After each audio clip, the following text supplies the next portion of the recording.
उठे प्रश्न सृष्टि रचना पर। किसने की सृष्टि की रचना? आखिर क्या बताते हैं शास्त्र? कौन है वो सर्वशक्तिमान जिसने रचा है ये अखिल जगत? जानिए कैसे संत रामपाल जी महाराज के शिष्यों ने जिज्ञासु लोगों के दृढ़ प्रश्नों का समाधान किया। तो मैं इनसे पूछना चाहता हूँ कि कबीर साहिब जी ने आदि सृष्टि रचना करके फिर अचिंत्य जी को क्यों बोला कि आदि सृष्टि रचना आप करो? वो खुद भी तो कर सकते थे। कुछ लोगों ने कहा कि कबीर परमात्मा जो है अंतर्यामी है। तो मेरा प्रश्न ये है कि अगर वो अंतर्यामी होते तो उनको ये पता क्यों नहीं चला कि कैल भगवान वो किस उद्देश्य से तप कर रहे हैं, और उन्हें ये क्यों नहीं पता चला कि आगे जाके वो आत्माओं को परमात्मा से मांगे। काल भगवान का इतना भयानक रूप है जो दुर्गा जी के पति है, जबकि हमें किसी सदग्रंथ में ऐसा प्रमाण देखने को नहीं मिलता।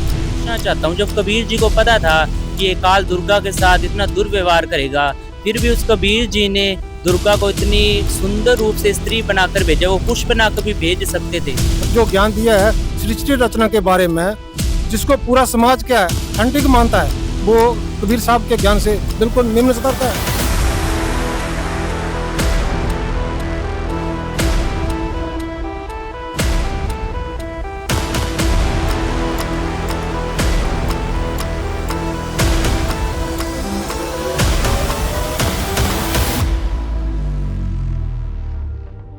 नमस्कार दर्शकों, सृष्टि की उत्पत्ति कैसे हुई? एक ऐसा प्रश्न, या हम यूं कहें कि एक ऐसा रहस्य जिसको जानने के लिए नासा और इसरो जैसी बड़ी बड़ी स्पेस एजेंसी जो है अरबों रुपए खर्च करती हैं, लेकिन इस प्रश्न का जवाब कहीं नहीं मिल पाया उनको। वैसे ही हमारे ऋषि मुनि या मठाधीश, शंकराचार्य या जितने भी धर्म गुरु आप लगा लो, कहीं से भी हमें वास्तविक सृष्टि रचना की जो है जानकारी वो नहीं मिलती है। लेकिन आज आपको ये जान के हैरानी होगी कि इस विश्व में एक ऐसे भी संत मौजूद हैं जो अपने ज्ञान की शुरुआत जो है सृष्टि रचना से ही करते हैं। जी हाँ, संत रामपाल जी महाराज, जिन्होंने अपने सत्संगों के माध्यम से सृष्टि रचना का दाना दाना गिना दिया है। आज हम उन्हीं के एक समागम में मौजूद हैं जहां पे सृष्टि रचना से रिलेटेड जो है कटआउट्स लगाए गए थे, जिसमें सृष्टि रचना का जो है ज्ञान भक्त को या जगत के लोगों को आसानी से समझ में आ सके। तो आज हमारे बीच बहुत से जगत के भाई बहन भी मौजूद थे जिन्होंने सृष्टि रचना का वो कटआउट्स देखे, लेकिन उनके मन में सृष्टि रचना से संबंधित बहुत से जो है प्रश्न, शंकाएं हैं, प्रश्न बोल सकते हैं या शंकाएं बोल सकते हैं, वो उनके मन में उत्पन्न हुई। तो आज हमारे साथ वहीं पे मौजूद हैं संत रामपाल जी महाराज जी के कुछ शिष्य या भगत बोल सकते हैं, जो संत जी के दिए हुए ज्ञान के आधार से इनके सृष्टि रचना से संबंधित शंकाओं का समाधान करेंगे। और अगर आपके मन में भी सृष्टि रचना से संबंधित कोई शंका उत्पन्न होती है या आपका कोई प्रश्न है, तो मेरा आपसे अनुरोध रहेगा कि आप इस वीडियो के अंत तक बने रहें। और अब अगर आपने भी सृष्टि रचना की वीडियो अभी तक नहीं देखी है या सृष्टि रचना आपने अभी तक संत जी के माध्यम से नहीं सुनी है, तो हम इस वीडियो का लिंक जो है डिस्क्रिप्शन बॉक्स में लगा देंगे, जहां से आप ये वीडियो देख सकते हैं। तो चलिए जानते हैं कि हमारे जगत के भाइयों ने जो ये सृष्टि रचना के कटआउट्स देखे और इनके मन में जो शंकाएं लेके ये यहाँ आए हैं, इनसे पूछते हैं कि इनकी क्या क्या शंकाएं हैं। मैं ये पूछना चाहता हूँ कि हमारे ब्रह्मा जी ने भी तो सृष्टि रचना का ज्ञान दिया है। कि ब्रह्मा जी ने जो ज्ञान दिया है सृष्टि रचना के बारे में, जिसको पूरा समाज क्या है अथेंटिक मानता है, क्या ये जो ब्रह्मा जी का ज्ञान है वो कबीर साहब के ज्ञान से बिल्कुल निम्न स्तर का है? जी, इन्होंने बहुत अच्छा प्रश्न किया है सृष्टि रचना के बारे में। तो मैं इनको बताना चाहूँगा कि जो सृष्टि की रचना है वो कबीर साहब ने की है, क्योंकि उत्पत्तिकर्ता जो है वही उसके बारे में बता सकता है। और कबीर साहब ने ही जो है ब्रह्मा जी को भी ये ज्ञान दिया था, उसका मैं आपको प्रमाण दूंगा। और ब्रह्मा जी ने उसको कैसे बताया हुआ है, ये देखिए हमारे पास ये सदग्रंथ है जी, ये देवी भागवत पुराण है, गीता प्रेस गोरखपुर से जो प्रकाशित है। इसका 30वां स्कंद है। इसमें राजा जनमेजय ने जो है वेद व्यास जी से प्रश्न किया था, वेद व्यास जी ने उसका उत्तर दिया। तो उन्होंने जो है यही प्रश्न नारद जी से किया था, ये सृष्टि की उत्पत्ति जो है कैसे हुई है। तो नारद जी ने कहा कि मैंने यही जो सृष्टि की उत्पत्ति का जो प्रश्न है मैंने अपने पिता ब्रह्मा जी से किया था। तो ब्रह्मा जी ने उसके बारे में क्या बताया था, कहते बेटा मैं इस प्रश्न का क्या उत्तर दूं, यह प्रश्न बड़ा ही जटिल है, महाभाग तुम भगवान विष्णु से इसका समुचित समाधान पा सकते हो। देखिए यहीं पर पहले संदेह हो जाता है कि वो कह रहे हैं कि विष्णु जी से पूछिए, जबकि हम जो समाज के अंदर ये भाई बता रहे हैं कि ब्रह्मा जी जो है सृष्टि के रचयिता हैं। आगे देखिए, महामते इस संसार में कोई भी रागी पुरुष ऐसा नहीं है जिसे जो है रहस्य विदित हो, मतलब किसी को जानकारी नहीं है इसकी। जो त्यागी, आकांक्षा रहित एवं ईर्ष्या शून्य है वही इसका रहस्य जान सकता है। फिर भी जो ब्रह्मा जी अपनी तरफ से बताने लगे, पूर्व काल में सर्वत्र जल ही जल था, स्थावर जंगम जितने प्राणी हैं इनमें कोई भी नहीं था। तब कमल से मेरी उत्पत्ति हुई, उस समय मुझे सूर्य, चंद्रमा, वृक्ष तथा पर्वत कोई भी दिखाई नहीं पड़े। मैं कमल की कर्णिका पर बैठकर विचार करने लगा, इस अगाध जल में मैं कैसे उत्पन्न हो गया, कौन मेरा रक्षक है, तथा इस प्रलय काल में सृष्टि में एवं संहार करने वाला विशिष्ट पुरुष है। कहीं भी स्पष्ट रूप से भूमि भी नहीं दिखाई देती जिस पर मैं यह जल टिका हुआ है, यह कमल कैसे उत्पन्न हुआ। तो इससे ये पता चलता है कि ब्रह्मा जी को जो है स्पष्ट रूप से सृष्टि चेतना का ज्ञान नहीं है, इसलिए हम इसको नहीं मान सकते। इस प्रकरण से ये भी एक सवाल उठता है कि जो ब्रह्मा जी की उत्पत्ति से पहले जो कमल का फूल और आसपास जो अगाध बोध जल ही जल था वो कहाँ से आ गया है। इसी से यह सिद्ध होता है कि ब्रह्मा जी ने सृष्टि की रचना नहीं की, ना ही उनको सृष्टि रचना का कोई ज्ञान है। जी, तो अब भी आपका कोई और प्रश्न है जो आप पूछना चाहेंगे? जी पूछिए। मैम जी, अभी इन भाई साहब ने कहा कि कबीर साहिब जी ने सृष्टि रचना की थी, तो मैं इनसे पूछना चाहता हूँ कि कबीर साहिब जी ने आदि सृष्टि रचना करके फिर अचिंत्य जी को क्यों बोला कि आदि सृष्टि रचना आप करो, वो खुद भी तो कर सकते थे पूरी। जी, बहुत ही अच्छा प्रश्न है आपका, तो चलिए जानते हैं इसका जवाब। हाँ जी सर बोलिए। देखिए जी, जो कबीर परमात्मा है वो अपने आप में पूर्ण परमात्मा है, वो अपने शब्द शक्ति कुछ भी कर सकते हैं, पर परमात्मा ने ये सिद्ध कर कर हमें दिखाना था। अचिंत्य को इसलिए बोला था क्योंकि आगे चलकर भी किसी के अंदर प्रभुता ना जाए, तो इसलिए अचिंत्य को कहा था भी आप सृष्टि रचना कर दो। तो उन्होंने वो क्या असमर्थ सिद्ध हो गए थे। उसने अक्षर पुरुष की जो रचना की थी वो मानसरोवर में जाकर सो गया था, क्योंकि फिर परमात्मा ने उनकी मदद की थी, सृष्टि रचना की थी, और उनको दिखाना था भी आप इसमें सक्षम नहीं हो। जी, तो अब भी किसी को कुछ प्रश्न पूछना है इनसे? जी मैम, मेरा एक प्रश्न है। हाँ जी सर पूछिए। नमस्कार मैम। नमस्कार। मैंने अभी ये पूरी आध्यात्मिक प्रदर्शनी जो है वो विजिट करी और मेरे कुछ प्रश्न हैं जिनका मैं इनसे उत्तर चाहता हूँ। पहला प्रश्न मेरा ये है, इन लोगों ने कहा कि कबीर परमात्मा जो है अंतर्यामी है, उन्होंने सर्व ब्रह्मांडों को रचा है। तो मेरा प्रश्न ये है कि अगर वो अंतर्यामी होते तो उनको ये पता क्यों नहीं चला कि कैल भगवान, जिनके बारे में इन्होंने बताया काल भगवान, वो किस उद्देश्य से तप कर रहे हैं, और उन्हें ये क्यों नहीं पता चला कि आगे जाके वो आत्माओं को परमात्मा से मांगेंगे। तो ये मेरा क्वेश्चन है। बहुत ही, हम एक तरफ से बोल सकते हैं कि बहुत ही इंटरेस्टिंग से प्रश्न ये पूछ रहे हैं। जी, इसका जवाब कोई देना चाहेगा? हाँ जी सर बोलिए। जो इन्होंने हमारे जगत के भाई है, इन्होंने जो क्वेश्चन किया कि परमात्मा को पहले क्यों नहीं पता था कि भी वो हमसे आत्माएं मांगेगा और ऐसे ऐसे हम हमारे को वहां से लेके जाएगा, तो इनको बताना चाहूंगा कि वो कुलपति हैं कबीर परमात्मा, उन्होंने ही सब जगत की रचना की है। उनको पहले ही पता था कि इसके मन में दोष है और ये कोई मतलब दोष के कारण तपस्या कर रहा है, क्योंकि वहां तो सुख ही सुख है, वहां पे किसी चीज का अभाव नहीं है। और वो जब 16 पुत्रों को दीप दिए गए तो उसने भी अपने लिए एक दीप की कामना की, उसी को लेकर उसने 70 युग तपस्या करी। जब वो 70 युग तपस्या कर रहा था तो परमात्मा ने जो वहां पे आत्माएं थी उन सबको सूचित किया, जानकारी दी कि बेटा आप इसकी नदानी को मत देखो, आप अपनी मस्त रहो, भक्ति करो और इस पे आसक्त मत रहना। ये जो काम कर रहा है अपने लिए कर रहा है, आप अपनी भक्ति करके यहाँ से जीवन सब अपनी भक्ति करो। पर हम मन ही मन उसके साथ जुड़े रहे और आसक्त रहे, और फिर उसने जब 70 युग तपस्या करी, 21 ब्रह्मांड मांगे परमात्मा से, और आगे आगे उसने 70 युग करके सृष्टि रचना का मटेरियल मांगा। पर मैं भाई साहब को बताना चाहूंगा, जब परमात्मा पहले ही हमें आगाह कर चुके थे तो इससे साबित होता है कि परमात्मा अंतर्यामी थे। परमात्मा को पता था कि भी ये आगे जाके क्या रहेगा, इसलिए परमात्मा ने उनको हम सबको पहले ही आगाह कर दिया था। जी, तो अब इन्होंने अपने आपके प्रश्न का मुझे लगता है आपको जवाब मिल गया होगा। जी, अब भी कोई क्वेश्चन है आपका? जी सर बोलिए। ना, मैं प्रदर्शनी देख के आया, वहाँ पे देखा कि मैंने काल भगवान का इतना भयानक रूप है जो दुर्गा जी के पति हैं, जबकि हमें किसी सदग्रंथ में ऐसा प्रमाण देखने को नहीं मिलता। इसका क्या प्रूफ? जी, इसका जवाब? जी सर। जी। हाँ जी सर। इन्होंने बहुत अच्छा प्रश्न किया है, ये स्वाभाविक सा प्रश्न है इनका।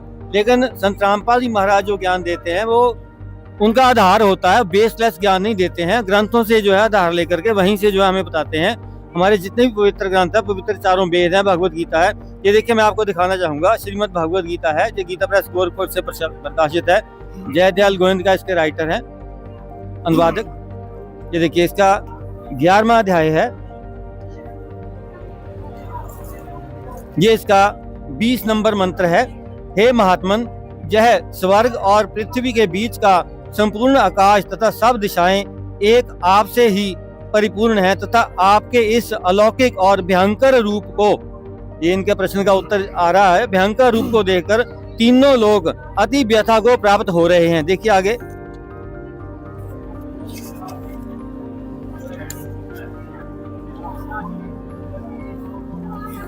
मुझे बतलाइए आप उग्र रूप वाले कौन हैं? हे देवों में श्रेष्ठ, आपको नमस्कार हो, प्रसन्न होइए। आदि पुरुष, आपको विशेष रूप से जानना चाहता हूं क्योंकि आपकी प्रवृत्ति नहीं जानता। तो उसने क्या जवाब दिया? लोगों का नाश करने वाला बड़ा हुआ महाकाल हूं, इस समय इन लोगों को नष्ट करने के लिए प्रवृत्त हुआ हूं। तो ये आपके सवाल का जवाब मुझे लगता है मिल गया होगा। ये प्रमाण है, भगवत गीता के अंदर दिया हुआ है। बड़ा ही विकराल रूप है, भयंकर रूप है, और उसने खुद ही कह दिया कि मैं काल हूँ, तो लोगों को खाने के लिए ही आया हूँ इस समय में। ये देखिए जी। जी, तो आपने देखा संत जी के अनुयायी अपने हिंदू धर्म ग्रंथों का रेफरेंस दे रहे हैं। तो अभी आपका कोई क्वेश्चन है या? जी जी जी सर बोलिए। मैम जी, अभी इन भाई साहब ने फिर से बोला कि कबीर साहब भगवान है। मैं इनसे पूछना चाहता हूँ, जब कबीर जी को पता था कि ये काल दुर्गा के साथ इतना दुर्व्यवहार करेगा, फिर भी उस कबीर जी ने दुर्गा को इतनी सुंदर रूप से स्त्री बनाकर भेजा। वो पुरुष बनाकर भी भेज सकते थे।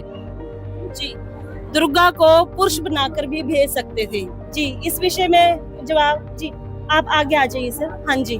जैसे हमारे जगत के भाई ने क्वेश्चन किया कि उसको लड़की का रूप क्यों दिया, तो मैं ये बताना चाहूंगा, कबीर साहब ने सभी जो सतलोक में आत्माएं थी उनको दिखाना था कि ये कितना नीच स्तर तक गिर सकता है, और वो परमात्मा ने सभी आत्माओं को उसके अंदर विद्यमान कर दिया। सुंदर लड़की का रूप उसका बनाया, पर उसको इंद्री नहीं लगाई, और अपने पुत्र सहजदास को कहा कि इसको ज्योत निरंजन के पास छोड़ के आओ। जब ज्योत निरंजन के पास उसको छोड़ा गया तो ज्योत निरंजन उसके रूप पे आसक्त हो गया, और उसने उसके ऊपर गंदी निगाह डाली और उसको उसके साथ दुर्व्यवहार करना चाहा। तो सुंदर बनाने का इसलिए उद्देश्य था कि अपनी नियत पे कायम रहता है कि डिग जाता है। तो वहां पे सतलोक पे जो जितनी भी आत्माएं थी उनको पता चल गया कि ये किस नियत को लेके भक्ति कर रहा था। जैसे परमात्मा ने ये भी तो दिखाना था, जो सतलोक में हंस आत्माएं रह रही थी, बाकी जो जिसने काल के पीछे जो आसक्त नहीं हुए थे, उनको ये दिखाना था इस पवित्र लोक में जो ऐसी गलती करता है उसका क्या अंजाम होता है। जी, बहुत ही अच्छे तरीके से मेरे इन भाइयों के प्रश्नों का जो जवाब भक्त भाइयों द्वारा दिया जा रहा है, तो मुझे लगता है अब तो आपको सेटिस्फेक्शन हो गई होगी। अब भी आपका कोई प्रश्न बचता है? मैम, मेरा एक प्रश्न है। जी जी सर पूछिए। मेरा एक प्रश्न है, जैसा कि इन लोगों ने बताया कि कबीर परमात्मा ने कैल भगवान को 1 लाख शरीरधारी प्राणियों को खाने का नित्य श्राप दिया, तो अगर वो हमें काल भगवान को वो श्राप ना देते तो काल भगवान आज हमें इतना दुखी नहीं करता। तो फिर उन्होंने ये श्राप क्यों दिया? जी, उन्होंने ये श्राप क्यों दिया? जी सर। हाँ जी सर बोलिए।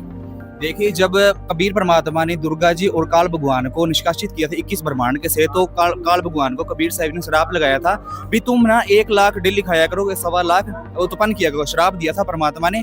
तो ये काल भगवान के अपने स्वार्थ बस हमें क्या यहाँ पर विवश यहाँ पर रोका हुआ है। तो परमात्मा ने अगर हमें मनुष्य जन्म में ही अब परमात्मा की प्राप्ति कर सकते हैं, अगर मनुष्य जन्म नहीं होगा तो हम सत्य भक्ति साधना कर उस लोक में अपने निज लोक में नहीं जा सकते, सतलोक में। तो इसीलिए परमात्मा ने क्या है, ये मानव अपने जीवन इस काल भगवान को विवश कर दिया, तो तुम मानव जीवन दोगे। अगर ये इसने 84 लाख योनियां बनाई है, तो ये 84 लाख एक योनि भी बना सकता ना, जैसे कुत्ता गधा बैल इसने बनाई है, तो एक योनि और बना देता। तो परमात्मा ने इसको विवश किया भी तुम मानव एक प्राणी जीवन जो है वो बनाओगे, और इसमें जो प्राणी है वो सत्य भक्ति कर उस लोक को चले जाएंगे अपने। तो यही कारण था। जी, अब तो इन्होंने आपके बहुत से प्रश्नों के जवाब जो हैं दे दिए हैं, या अब भी आपका कोई प्रश्न बचता है? हाँ जी सर। मेरा एक क्वेश्चन है जी। अगर ये कबीर सागर से सृष्टि रचना का प्रमाण दे रहे हैं, तो किसी और सदग्रंथ में तो मैच करता होगा, कहीं से तो प्रमाण हुआ, तो सिर्फ कबीर सागर में ये प्रमाण है, ये हमें बताइए। जी, सिर्फ क्या कबीर सागर में ही प्रमाण है या अन्य ग्रंथ में भी है? जी सर। जी बिल्कुल, गुरु ग्रंथ साहिब में इस बिल्कुल यही सृष्टि रचना का प्रमाण है, क्योंकि गुरु नानक देव जी को भी पूर्ण परमात्मा कबीर साहब मिले थे। उन्होंने अपनी वाणी में बताया है, आपे सच किया कर जोड़, अंडज जोड़ फोड़ बिछोड़, धरत आकाश किए वैसण को थाओ, रात दिनंत किए पाओ पाओ। ਮਤਲਬ ਕਿ ਇਹਦੇ ਵਿੱਚ ਵੀ ਇਹ ਪ੍ਰਮਾਤਮਾ ਨੇ, ਗੁਰੂ ਨਾਨਕ ਦੇਵ ਜੀ ਨੇ ਇਹੀ ਦੱਸਿਆ ਵੀ ਪ੍ਰਮਾਤਮਾ ਨੇ ਇੱਕ ਆਪਣੇ ਹੱਥ ਦੇ ਨਾਲ ਇੱਕ ਅੰਡਾ ਬਣਾਇਆ, ਜਿਸ ਨੂੰ ਜਦੋਂ ਉਸ ਨੂੰ ਫੋੜਿਆ ਤਾਂ ਉਹਦੇ ਵਿੱਚੋਂ ਜੋ ਵਿਛੋੜਿਆ ਉਹ ਸਾਰਾ ਇਸ ਸ੍ਰਿਸ਼ਟੀ ਰਚਨਾ ਦਾ ਇੱਕ ਸੰਕੇਤ ਦਿੱਤਾ ਸੀਗਾ। ਉਸ ਤੋਂ ਬਾਅਦ ਇੱਥੇ ਵਾਲੇ ਜਿਹੜੇ ਧਰਤੀ ਆਕਾਸ਼ ਜੋ ਇੱਥੇ ਦਾ ਸਿਸਟਮ ਬਣਿਆ ਹੋਇਆ ਰਚਨਾ ਹੈ ਉਹ ਉਸ ਤੋਂ ਬਾਅਦ 'ਚ ਹੋਈ ਆ। ਇਸ ਦਾ ਇੱਕ ਹੋਰ ਵੀ ਪ੍ਰਮਾਣ ਹੈ, ਗੁਰੂ ਨਾਨਕ ਦੇਵ ਦੀ ਬਾਣੀ, ਏਕਾ ਮਾਈ ਜੁਗਤ ਵਿਆਈ, ਤਿੰਨ ਚੇਲੇ ਪ੍ਰਵਾਨ, ਇੱਕ ਸੰਸਾਰੀ ਇੱਕ ਭੰਡਾਰੀ, ਇੱਕ ਲਾਏ ਦੀਵਾਨ, ਜਿਵ ਤਿਸ ਭਾਵੈ ਤਿਵੇਂ ਚਲਾਵੈ, ਜਿਵ ਹੋਵੇ ਫਰਮਾਨ, ਉਹ ਵੇਖੈ ਉਹਨਾਂ ਨਜ਼ਰ ਨਾ ਆਵੇ, ਬਹੁਤਾ ਇਹੋ ਵਿਡਾਨ। ਮਤਲਬ ਕਿ ਏਕਾ ਮਾਈ ਜੋ ਇੱਕ ਮਾਤਾ ਜੋ ਜਿਸ ਨੂੰ ਆਦੀ ਮਾਇਆ ਜਾਂ ਦੁਰਗਾ ਮਾਤਾ ਕਹਿੰਦੇ ਹਨ, ਉਸ ਦੀ ਜੋ ਜੁਗਤ ਵਿਆਹੀ, ਇਸ ਦਾ ਵਿਆਹ ਜੋ ਕਾਲ ਦੇ ਨਾਲ, ਜਿੱਦਾਂ ਤੁਸੀਂ ਕਬੀਰ ਸਾਹਿਬ ਜੀ ਦੀ ਸ੍ਰਿਸ਼ਟੀ ਰਚਨਾ ਦੇ ਵਿੱਚ ਦੇਖਿਆ, ਬਿਲਕੁਲ ਇਹੀ ਮੈਚ ਹੁੰਦਾ ਹੈ। ਅੱਗੇ ਤਿੰਨ ਚੇਲੇ ਪ੍ਰਵਾਨ, ਤਿੰਨ ਇਹਨਾਂ ਦੇ ਜੋ ਪੁੱਤਰ ਪੈਦਾ ਹੋਏ, ਬ੍ਰਹਮਾ ਵਿਸ਼ਨੂੰ ਸ਼ਿਵ, ਇਹਨਾਂ ਦੀ ਤਿੰਨਾਂ ਦੀ ਡਿਊਟੀ ਲਗਾਈ, ਫਿਰ ਉਹ ਵੇਖਿਆ ਪਰ ਇਹਨਾਂ ਨਜ਼ਰ ਨਾ ਆਵੇ। ਇਹਨਾਂ ਨੂੰ ਮਤਲਬ ਕਾਲ ਜੋ ਹੈ ਇਹਨਾਂ ਤਿੰਨਾਂ ਨੂੰ ਦੇਖਦਾ, ਕਿਉਂਕਿ ਉਹ ਆਪਣੇ ਹਿਸਾਬ ਨਾਲ ਇਹਨਾਂ ਤਿੰਨਾਂ ਨੂੰ ਚਲਾਉਂਦਾ ਆ। ਤੇ ਤਿੰਨਾਂ ਦੇਵਤਿਆਂ ਨੂੰ, ਬ੍ਰਹਮਾ ਜੀ, ਵਿਸ਼ਨੂੰ ਜੀ ਔਰ ਸ਼ੰਕਰ ਜੀ ਨੂੰ ਆਪਣੇ ਪਿਤਾ ਕਾਲ ਭਗਵਾਨ ਜੀ ਦੇ ਦਰਸ਼ਨ ਨਹੀਂ ਹੋਏ ਅੱਜ ਤੱਕ। ਔਰ ਇੱਕ ਹੋਰ ਬਾਣੀ ਆ, ਸੁਨੋ ਬ੍ਰਹਮਾ ਵਿਸ਼ਨੂੰ ਹਮੇਸ਼ ਉਪਾਏ, ਸੁਨੋ ਵਰਤੇ ਜੁਗ ਸਬਾਏ, ਜੋ ਇਸ ਪਦ ਵਿਚਾਰੇ ਸੋ ਜਨ ਪੂਰਾ, ਤਿਸ ਮਿਲੀਏ ਭਰਮ ਚੁਕਾਏਂਦਾ। ਮਤਲਬ ਕਿ ਜੋ ਇਹ ਪੂਰੀ ਸ੍ਰਿਸ਼ਟੀ ਰਚਨਾ ਦੱਸ ਦੂਗਾ ਵੀ ਬ੍ਰਹਮਾ ਵਿਸ਼ਨੂੰ ਮਹੇਸ਼ ਕਿੱਦਾਂ ਪੈਦਾ ਹੋਏ ਔਰ ਕਿੱਦਾਂ ਸਾਰੀ ਸ੍ਰਿਸ਼ਟੀ ਦੀ ਰਚਨਾ ਹੋਈ ਆ, ਜੋ ਇਸ ਸ੍ਰਿਸ਼ਟੀ ਰਚਨਾ ਨੂੰ ਕੰਪਲੀਟ ਸਮਝਾ ਦੂਗਾ, ਸਾਬਿਤ ਕਰ ਦੂਗਾ ਸਾਡੇ ਸਾਰੇ ਗ੍ਰੰਥਾਂ ਤੋਂ। ਉਹ ਸੋ ਜਨ ਪੂਰਾ ਤਿਸ ਮਿਲੀਏ ਭਰਮ ਚੁਕਾਏਂਦਾ, ਉਹ ਪੂਰਾ ਗੁਰੂ ਹੋਊਗਾ ਤੇ ਉਸ ਦੇ ਸ਼ਰਨ ਵਿੱਚ ਜਾਣ ਨਾਲ ਸਾਡੇ ਸਾਰੇ ਜੋ ਭਰਮ होंगे, साढ़े शंका होगा, वो सारे निवृत्त हो जाओगे। जी सर बोलिए। जी देखिए, पवित्र अथर्ववेद के अंदर भी जो है कबीर साहब ने जो है सृष्टि रचना जो है की है, उसका प्रमाण दिया हुआ है। इसमें मैं आपको दिखाना चाहूँगा, ये पवित्र अथर्ववेद है, इसके कांड 4 अनुभाग 1 से 7 में सृष्टि रचना का प्रमाण दिया है। मैं आपको ये वाली पुस्तक में दिखाऊंगा जो संत रामपाल जी महाराज जी के द्वारा जो अनुवादित है। इसमें आप देखेंगे ये जो अनुभाग नंबर 7 है, ये आप दिखा सकते हैं। यहाँ पर देखिए, जो अचल अर्थात अविनाशी जगत पिता, भक्तों का वास्तविक साथी अर्थात आत्मा का आधार, सबसे बड़ा मालिक अर्थात परमेश्वर तथा विनम्र पुजारी अर्थात विधिवत साधक को सुरक्षा के साथ सतलोक जा चुका है तथा अन्य का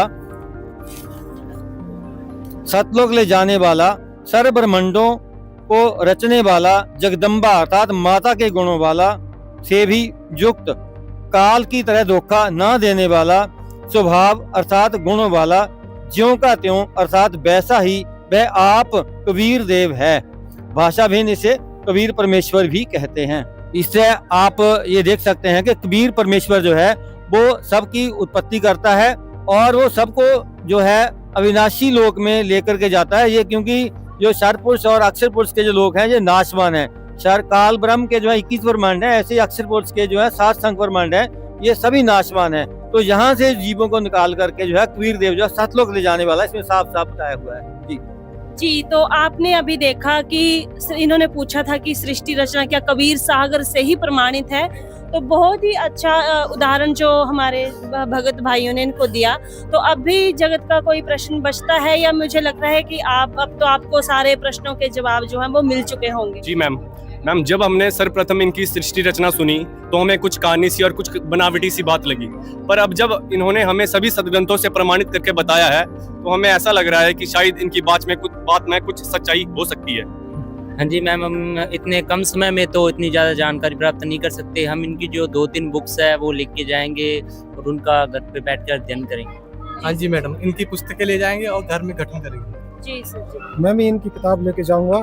तो क्या कौन सी किताब है जिसमें हमारे को सृष्टि रचना के बारे में सही तरीके से मिल जाए, समझ सका। जी सर, तो दर्शकों जैसा कि आपने देखा कि इनको इनके प्रश्नों का जवाब मिल गया है और मुझे भी यहाँ से बहुत कुछ सीखने को मिला। तो हमने बचपन में कबीर साहब की एक वाणी पढ़ी थी, ज्ञानी से ज्ञानी मिले, करे ज्ञान की बात, मूर्ख से मूर्ख मिले, क्या मुक्का क्या लात। तो आज जैसे अभी इनके प्रश्नों का जवाब इनको मिल चुका है और अब भी मुझे लगता है आपको भी आपके प्रश्नों का जवाब मिल गया होगा। लेकिन फिर भी अगर आपके मन में कोई प्रश्न उत्पन्न होता है सृष्टि रचना से रिलेटेड, तो उसकी हमने इस वीडियो के लिंक डिस्क्रिप्शन में इसका लिंक डाला हुआ है सृष्टि रचना का, आप वो भी देख सकते हैं। और उसको देखने के बाद भी अगर आपको कुछ प्रश्न बनते हैं तो आप हमें कमेंट करके वो प्रश्न लिख सकते हैं। हम संपूर्ण कोशिश करेंगे कि आपको आपके प्रश्नों का जो है जवाब मिले। और हमारी वीडियो अंत तक देखने के लिए आपका बहुत बहुत धन्यवाद।